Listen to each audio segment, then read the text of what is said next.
అందరికీ praise the lord. మిమ్మల్ని ఒక విషయం అడగడానికి వచ్చాను. దానికన్నా ముందుగా ఒక వాక్యం చదువుదాం. ప్రేమ దీర్ఘకాలము సహించును, దయ చూపించును. ప్రేమ మత్సరపడదు, ప్రేమ డంబముగా ప్రవర్తింపదు, అది ఉప్పొంగదు, అమర్యాదగా నడువదు, స్వప్రయోజనమును విచారించుకొనదు, త్వరగా కోపపడదు, అపకారమును మనస్సులో ఉంచుకొనదు, దుర్నీతి విషయమై సంతోషపడక సత్యమునందు సంతోషించును, అన్నిటికీ తాలుకొనును, అన్నిటినీ నమ్మును, అన్నిటినీ నిరీక్షించును, అన్నిటినీ ఓర్చును. ప్రేమ శాశ్వత కాలముండును. మీ ప్రేమ ఇలా ఉందా? మీపై చూపించే ప్రేమ ఇలా ఉందా? మనం ప్రేమలో ఉన్నామని భ్రమపడతాం కదా. నిజమైన ప్రేమ దేవునిదండి. మనము అట్టి దేవుని ప్రేమ చూపించలేం.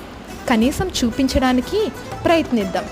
ప్రేమ కలిగి ఉండుటకు ప్రయాసపడుడి అనగా ప్రేమను వెంటాడుడి. Praise the lord.